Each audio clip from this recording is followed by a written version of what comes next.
हर खबर पर होगी आपकी पकड़। डाउनलोड कीजिए ABP live app. ABP news पर आप देख रहे हैं वो खबर जिसका आपको अरसे से इंतजार था। लॉकडाउन 3 का आज आखिरी दिन है। लॉकडाउन 4 कैसा होगा ये एबीपी न्यूज पर आप देखने वाले हैं। कुछ ही देर में गाइडलाइंस आ जाएंगी। लॉकडाउन 4 होगा, लेकिन लॉकडाउन 4 होगा कैसा, किस रंग का होगा, इसकी तस्वीर सामने नहीं आई है और किसी भी वक्त ये गाइडलाइंस आ सकती हैं। जो हमें जानकारी मिल रही है, कुछ ही देर में इसका ऐलान कर दिया जाएगा। आपको यह पता चल जाएगा एबीपी न्यूज पर कि लॉकडाउन 4 में क्या होने वाला है। कुछ राज्यों ने जरूर अपने स्तर पर कुछ फैसले लिए हैं, लेकिन प्रधानमंत्री मोदी ने क्या कहा था इस बाबत, पहले आप जरा वो सुनिए। लॉकडाउन का चौथा चरण, लॉकडाउन 4 पूरी तरह नए रंग रूप वाला होगा, नए नियमों वाला होगा।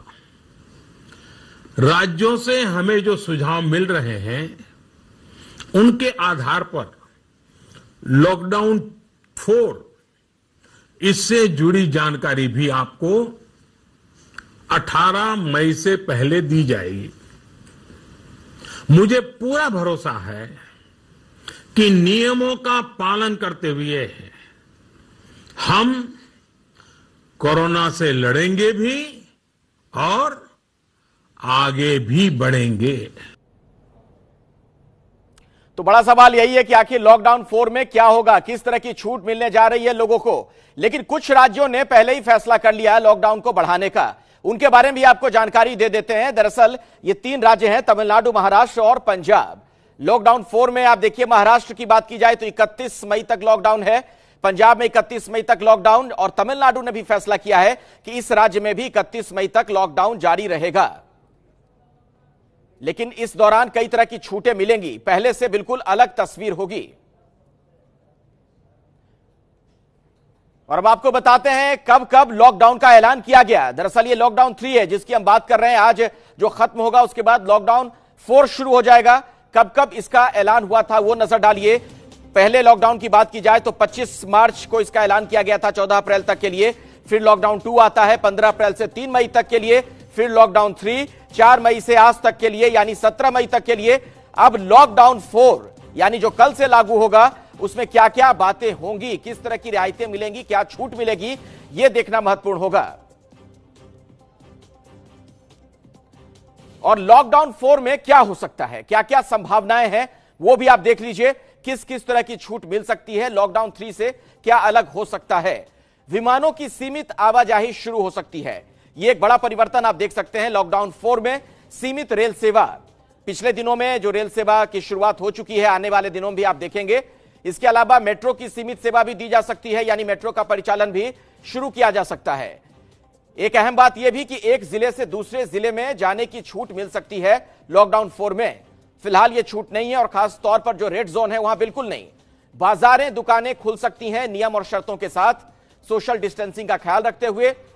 शर्तों के साथ फैक्ट्रियां खुल सकती हैं, यह भी लॉकडाउन 4 में आप देख सकते हैं। इसके अलावा स्कूल कॉलेज नहीं खुलेंगे, यह तय माना जा रहा है, क्योंकि ये वो तमाम जगह जहां पर भीड़ होती है, बड़ी संख्या में लोग होते हैं। इसके अलावा मॉल और जिम नहीं खुलेंगे। और एबीपी न्यूज पर यह बड़ी कवरेज आप देख रहे हैं। हमारे साथ इस वक्त हमारे कई सहयोगी जुड़ चुके हैं। दिल्ली से ओम प्रकाश तिवारी हमारे साथ मौजूद हैं, हम आपको चंडीगढ़ भी लिए चलेंगे जगविंदर पटियाल के पास। बेंगलुरु से पिंकी राजपुरोहित हमारे साथ जुड़ चुकी हैं। मुंबई से मृत्युंजय सिंह हमारे साथ होंगे और न्यूज रूम से मेरे साथ जुड़ेंगे वरिष्ठ सहयोगी पंकज झा। सबसे पहले ओम प्रकाश तिवारी, मैं आपके पास ही आना चाहूंगा। क्या संकेत है गृह मंत्रालय से, अगर बात की जाए, किस तरह की कुछ जानकारी आपको मिल पा रही है, क्या हो सकता है लॉकडाउन 4 में? बिल्कुल अखिलेश, मैं आपको बता दूं कि लॉकडाउन 4 को अंतिम रूप दिया जा रहा है। केंद्रीय गृह सचिव अजय भल्ला अपनी टीम के साथ लॉकडाउन 4 को अंतिम रूप दे रहे हैं। इसमें सबसे अहम बात जो सीमित परिचालन की अभी बात कही गई, उसको लेकर फंसी है कि अगर मेट्रो ट्रेन और बसें चलेंगी तो क्या उसमें भीड़ को सीमित किया जा सकेगा। इसके लिए राज्यों ने क्या कदम उठाए हैं, ये तमाम ऐसे सवाल हैं जिनको लॉकडाउन 4 जारी करने के पहले केंद्रीय गृह मंत्रालय अच्छी तरह जांच परख कर लेना चाहता है। यही कारण है कि इस आदेश को लागू करने में थोड़ा सा और समय लग सकता है। दूसरी महत्वपूर्ण बात मैं आपको बता दूं, केंद्रीय गृह मंत्रालय में इस समय केंद्रीय गृह सचिव के निर्देश पर उस तमाम स्टाफ को बुला लिया गया है जो लॉकडाउन 4 का जो आधिकारिक आदेश है वो तमाम राज्यों तक और हम तक यानी मीडिया तक भी पहुंचाएगा। उन अधिकारियों को भी बुला लिया गया है। आज जो केंद्र सरकार के तमाम कार्यालय हैं सबको सैनिटाइज करा दिया गया है, जो सीधे सीधे तौर पर यह संकेत देता है कि सोमवार से संभवतः केंद्र सरकार के सभी कार्यालय खुलेंगे। लेकिन जो अन्य चीजें हैं उन पर जो है गहन विचार विमर्श किया जा रहा है कि जो सीमित ट्रांसपोर्ट होगा उसमें आखिर भीड़ को कैसे रोका जाएगा, उसके लिए क्या प्लानिंग्स हैं, और इन तमाम बातों को अंतिम रूप देने के बाद अजय भल्ला इस मामले इस लॉकडाउन 4 पर अपने हस्ताक्षर कर देंगे और उसके बाद ये लॉकडाउन 4 जारी मान लिया जाएगा। अखिलेश, चलिए ओम प्रकाश, जैसे ही कुछ और जानकारी आपके पास आती है मैं आपके पास लौटूंगा, लेकिन जरा अब चंडीगढ़ चल लेते हैं। जगविंदर पटियाल हमारे साथ जुड़े हुए हैं। जगविंदर, अगर पंजाब और हरियाणा की बात की जाए तो इस लॉकडाउन 4 से क्या उम्मीद की जा रही है इस राज्य में? देखिए, पंजाब ने तो पहले ही लॉकडाउन बढ़ा दिया है। कैप्टन अमरिंदर सिंह ने 23 मार्च को कर्फ्यू लगाया था पंजाब में और 18 मई को अब ये लॉकडाउन में बदल जाएगा। 17 मई यानी आज तक जो है कर्फ्यू था, इसके बाद उसको लॉकडाउन में बदल दिया जाएगा। 24 घंटे पहले अमरिंदर सिंह ने ये बता भी दिया था, लेकिन वो भी इस बात के सख्त खिलाफ हैं कि स्कूलों को कतई नहीं खोला जाना चाहिए, बच्चों की सोशल डिस्टेंसिंग मेंटेन नहीं की जा सकती और कोरोना घर घर तक पहुंच जाएगा।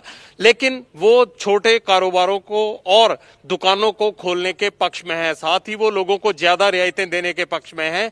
और जो रेड, ऑरेंज और ग्रीन जोन बनाए गए हैं उसके कैप्टन अमरिंदर सिंह शुरू से खिलाफ हैं। वो कहते हैं कि एक जिले में अगर एक सब डिवीजन में कहीं केस पाए जाते हैं तो पूरे जिले को बंद करना ठीक नहीं है। इसलिए पंजाब ने यह तय किया है और यह मशवरा भी दिया है केंद्र सरकार को कि कंटेनमेंट और नॉन कंटेनमेंट दो चीजें बनाई जाएं। जो जहां पर ज्यादा केसेस पाए जाएंगे उसे कंटेनमेंट जोन कहा जाए और जहां पर नहीं है उसे नॉन कंटेनमेंट, और नॉन कंटेनमेंट में सारी गतिविधियां चलनी देनी चाहिए। तो इन तमाम छूटों रियायतों के साथ कैप्टन अमरिंदर सिंह खोलना चाहते हैं पंजाब को, लोगों को रियायतें देना चाहते हैं, इंडस्ट्री को चालू करना चाहते हैं, पब्लिक ट्रांसपोर्ट को भी काफी हद तक रिस्ट्रिक्शंस के साथ खोलना चाहते हैं। केवल स्कूलों के पक्ष में नहीं है, शॉपिंग मॉल्स और सिनेमा हॉल्स के पक्ष में नहीं है। जी, अब चलिए जरा मुंबई चल लेते हैं। हमारे साथ मृत्युंजय सिंह जुड़े हुए हमारे सहयोगी। मृत्युंजय, महाराष्ट्र सरकार की क्या उम्मीद है, किस तरीके के संकेत आपको वहां से मिल रहे हैं कि लॉकडाउन 4 की क्या रूपरेखा हो इस राज्य के लिए? अखिलेश, जिस प्रकार से मुंबई की स्थिति है, महाराष्ट्र की स्थिति है, इससे बहुत ज़्यादा राहत की उम्मीद करना, विशेष तौर पर जो हॉटस्पॉट है वहाँ उम्मीद करना गलत होगा। आपको बता दें कि जो पूरे देश भर के मामले हैं कोरोना के, 1/3 मामले तो सिर्फ महाराष्ट्र से हैं। 30,000 से अधिक मामले महाराष्ट्र से हैं और मुंबई से 18,500 से अधिक मामले हैं। सबसे ज़्यादा मौतें भी अगर शहर के मामले में बात किया जाए तो मुंबई से है। तो ऐसे पर मुंबई, पुणे, औरंगाबाद, मालेगांव, ये जो 4-5 जगह है जो हॉटस्पॉट बने हुए हैं, इन जगहों पर रियायत की उम्मीद करना थोड़ा कठिन होगा इस समय। लेकिन आपको बता दूं कि महाराष्ट्र सरकार ने मांग की थी कि एसेंशियल सर्विसेज के रूप में मुंबई की लाइफलाइन लोकल ट्रेनों को चलाना चाहिए, सीमित संख्या में चलाना चाहिए। लेकिन अब इस पर केंद्र सरकार क्या अपनी राय देती है, ये इस पर नजर होगी। साथ ही साथ कुछ जगहों पर जो कि ग्रीन जोन में आते हैं, बहुत सारे जिले ऐसे हैं जहां पर कोरोना के अब केसेस नाम मात्र के हैं या फिर वहां केसेस नहीं आए हैं पिछले 14 दिनों से। वहां पर दुकानें खोली जाए शर्तों के साथ, वहां बिजनेस सामान्य किया जाए, जनजीवन सामान्य किया जाए। महाराष्ट्र सरकार कम से कम यही अपेक्षा रखती है।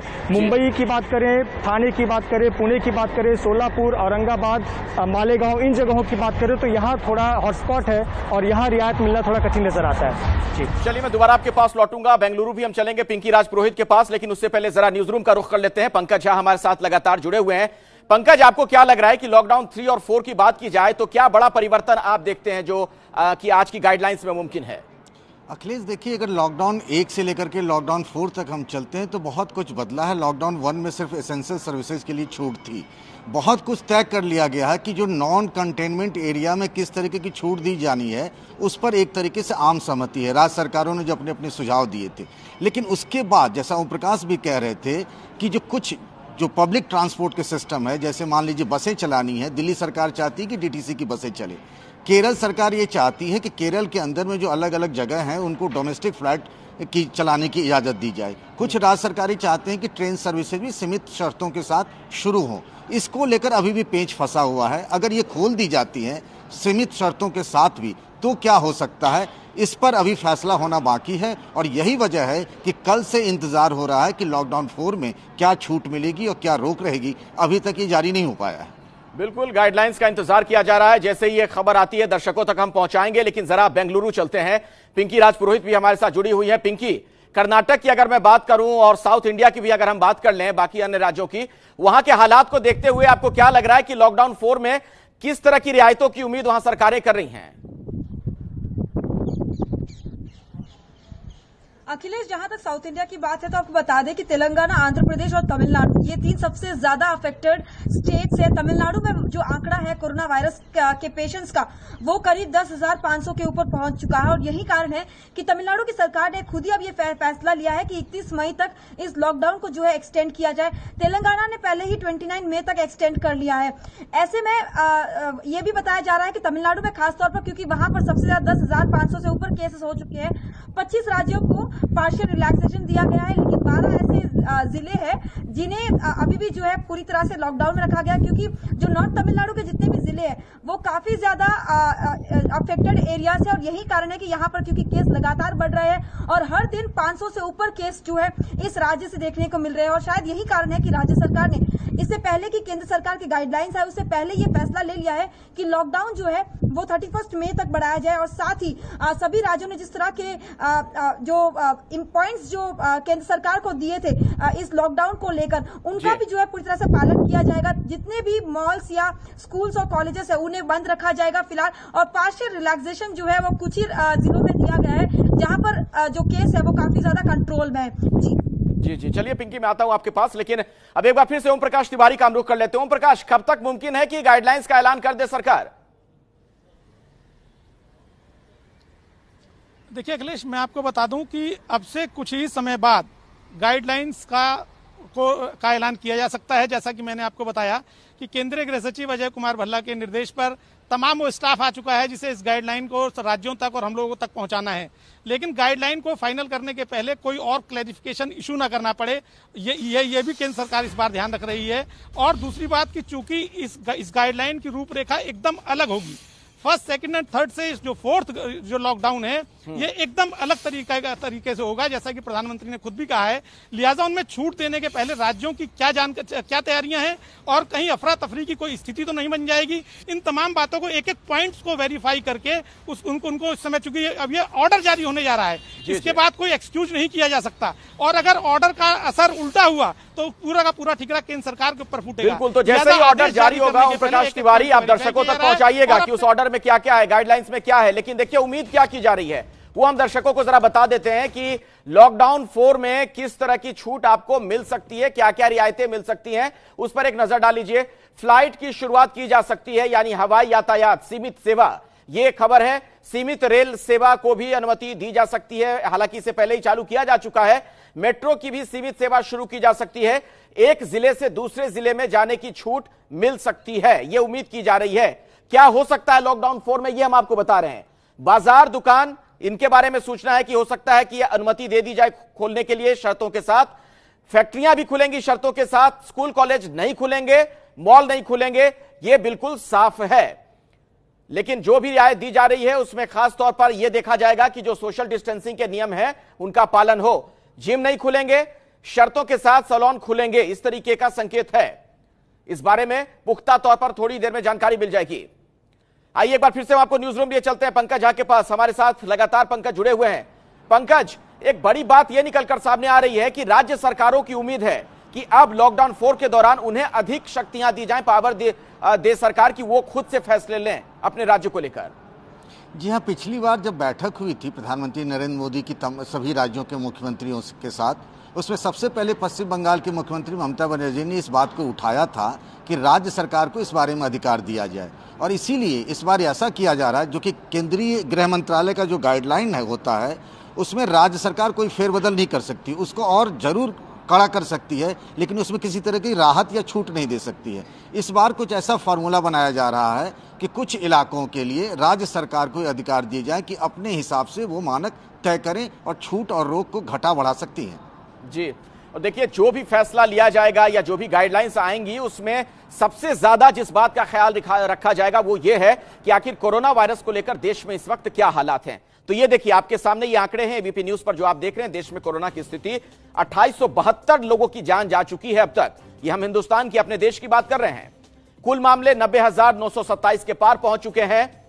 इतने अपने देश में कोरोना के मामले अब तक सामने आ चुके हैं, जबकि चीन से ज्यादा भारत में अब मामले हो गए हैं। यह एक बड़ी चिंता की बात है। और यही नहीं, सबसे ज्यादा महाराष्ट्र में 30,000 केस हैं। सबसे बुरे हालात इसी सूबे में। आइए एक बार फिर से हम आपको अब चंडीगढ़ लिए चलते हैं, जगविंदर पटियाल के पास। जगविंदर, यही बात अहम है, जो भी गाइडलाइंस आएंगी उसमें सर्वोपरि यही बात होगी, ध्यान यही रखा जाएगा कि आखिर इस वक्त कोरोना के क्या हालात हैं देश में। पंजाब की बात की जाए तो वहां पर हालात बहुत खराब हैं। पंजाब में हालात भी खराब है और यहाँ की अगर फाइनेंशियल स्थिति देखें तो वो भी बहुत खराब है। इसीलिए captain Amarinder Singh prime minister के साथ बार बार इस बात का रोना भी रोते हैं कि अगर यहाँ पर फैक्ट्रियां नहीं चलेंगी तो आगे से जीएसटी देना भी मुश्किल हो जाएगा और यहाँ पर लोगों की सर्वाइवल भी मुश्किल हो जाएगी। साथ ही कैप्टन अमरिंदर सिंह ये भी कहते हैं कि किसानों की इस बार बम्पर क्रॉप हुई है, फसल हुई है। 125 लाख टन अनाज उनके पास खरीदा जा चुका है, उसकी कीमतें भी चुकानी है उनको। और 88% पंजाब का अप्रैल महीने में राजस्व गिरा है। जो हर महीने 3366-60 करोड़ के करीब पैसा आता था, वो सिर्फ 400 करोड़ रुपया आया है। तो कैप्टन अमरिंदर सिंह बार बार ये कह रहे हैं प्रधानमंत्री से कि कम से कम राज्यों को इस मसले में थोड़ा सा आत्मनिर्भर होने दीजिए। तो उन्होंने ये आत्मनिर्भरता वाला खेल भी खेला है कि अगर हम अपने आप कुछ फैसले ले पाएंगे तो शायद हमें इस पूरे घाटे से बाहर आने का मौका मिलेगा। लेकिन एक चौंकाने वाली बात रही, जिसको लेकर अमरिंदर सिंह की सरकार थोड़ी घिरी हुई भी है। हर जगह देश में जैसे ही शराब की बिक्री खुली तो सभी राज्यों में लाइनें लग गई, लेकिन पंजाब में शराब पीने के बहुत से शौकीन पाए जाते हैं, बावजूद इसके शराब की यहां लाइनें नहीं लगी। और एक्साइज पॉलिसी को लेकर मंत्रियों एमएलए ने सीधा सरकार पर और चीफ सेक्रेटरी पर हमला बोला। इस बात को लेकर भारी विवाद हो गया है कि आखिरकार कितना नुकसान, राजस्व का नुकसान जो है वो एक्साइज पॉलिसी या एक्साइज स्मगलिंग की वजह से हुआ है। इन तमाम चीजों को लेकर उनकी छीछालीदर भी हो रही है, लेकिन बावजूद उसके कोशिश यही है कि कारोबार खोले जाएं, कुछ पैसा आएगा तो राज्यों को कोरोना से निपटने में मदद मिलेगी। वरना केंद्र सरकार के भरोसे रहकर उन्होंने कहा है कि इस सब लड़ाई को लड़ना मुश्किल हो जाएगा। और पंजाब की स्थिति बहुत खराब है। बिजली का डेली 30 करोड़ रुपए का नुकसान हो रहा है, ये दावा अमरिंदर सिंह ने किया है। बिल्कुल आप सही कह रहे हैं जगविंदर। और देखिए पंकज, सवाल तो ये भी है, जरा न्यूज रूम चलते हैं पंकज झा के पास, कि देश में जो लोगों का स्वास्थ्य है उसकी तो चिंता करनी पड़ेगी कोरोना से जो हालात हैं, लेकिन बहुत जरूरी है कि जो आर्थिक सेहत है देश की उसको भी मद्देनजर रखते हुए फैसले लिए जाएं। क्या इसे जोड़कर हम देखें जो लॉकडाउन 4 देखेंगे हम? देखिए, लॉकडाउन 3 में ही इस पर प्रयास शुरू हो गए थे। अब देखिए लॉकडाउन होने की वजह से क्या हुआ कि एक तो फैक्ट्रियां, अर्थव्यवस्था चौपट हो गई, चूंकि बिल्कुल सब कुछ बंद हो गया था। इस बात का एहसास हो गया था। राजस्व की कमी जो बात कह रहे थे अभी जगविंदर, सारे राज्य सरकारें इस संकट से जूझ रही हैं कि उनके पास राजस्व नहीं है, बहुत कम हो गया है। और दूसरी बात यह है कि हेल्थ सेक्टर में उनको और पैसा लगाना पड़ रहा है। इसका उपाय यही है कि धीरे धीरे करके हम इकोनॉमिक एक्टिविटी को भी बढ़ाएं, शुरू करें। फैक्ट्रियां जो तीसरे लॉकडाउन 3 में कुछ जगहों पर हुआ भी है, उसके दायरे को और बढ़ाने की कोशिश है कि जान बची रहे और धीरे धीरे अर्थव्यवस्था को पटरी पर लाएं। ये दोनों काम चलता रहे, ये कोशिश दिखेगी। लॉकडाउन 4 में जब गाइडलाइन जारी होंगे तो इन दोनों चीजों को समेटा जाएगा। और दिल्ली के संदर्भ में अगर हम बात करें तो यहाँ के मुख्यमंत्री अरविंद केजरीवाल ने तो जनता की सहभागिता की भी उम्मीद की थी। उन्होंने कहा था कि जनता भी इस बारे में राय दे, वो बताए कि आखिर उनका क्या सोचना है कि लॉकडाउन 4 में क्या हो क्या ना हो। हमारे साथ ओम प्रकाश तिवारी भी लगातार जुड़े हुए हैं। ओम प्रकाश, इस बार जो लॉकडाउन 4 में हम देखेंगे गाइडलाइंस में जो चीजें होंगी उनमें क्या ये भी बात हम देख सकते हैं कि आखिर जनता की क्या उम्मीद है, इसे भी सरकार ध्यान में रखेगी? देखिए, जो केंद्र सरकार है वो राज्य सरकारों ने क्या डिमांड की है उसको ध्यान में रखेगी। ये राज्य सरकारों का काम है कि उनकी जनता ने उनसे क्या डिमांड की है, क्योंकि जो इम्प्लीमेंट होना है ऑर्डर वो राज्य सरकारों को करना है। और राज्य सरकारों ने जो सलाह दी है उनके आधार पर केंद्र सरकार अपना लॉकडाउन 4 के आदेश जारी करेगी। सबसे महत्वपूर्ण बात मैं आपको बता दूं कि राज्य सरकारों ने जो डिमांड्स की हैं उसमें अधिकांश डिमांड मान ली गई हैं। राज्य सरकारों ने जो छूट देने की बात कही थी, सूत्रों के मुताबिक उनको वो छूटें दी जा सकती हैं। अब से थोड़ी देर बाद ये लॉकडाउन 4 जारी होगा, जिसमें राज्य सरकारों को स्पष्ट तौर पर पता लगेगा कि उन्हें और भी अधिक शक्तियां दी जा सकती हैं। और जहां तक जनता की बात है, जनता ने डिमांड अपने राज्य सरकारों से की है, वहां के हालात और परिस्थितियों के हिसाब से की है। जैसे दिल्ली का मामला है, दिल्ली में अरविंद केजरीवाल मेट्रो ट्रेन और बस दोनों चलाना चाहते हैं। लेकिन ऐसे में केंद्र का सवाल है कि क्या मेट्रो में भीड़ को सीमित किया जा सकता है, इसके लिए क्या उपाय किए गए हैं। ऐसे तमाम चीजें हैं जो केंद्र से राज्य सरकारों ने डिमांड की है और केंद्र अपनी तरफ से उन्हें कसौटी पर परखने के बाद लॉकडाउन 4 में शामिल कर सकता है। अखिलेश जी, चलिए ओम प्रकाश तिवारी, जगविंदर पटियाल आपका और पंकज झा बहुत बहुत धन्यवाद हमारे साथ जुड़ने के लिए। जैसे ये गाइडलाइन जारी होती है, इस खबर का हम रुख करेंगे, अपने दर्शकों को विस्तार से इसके बारे में बताएंगे।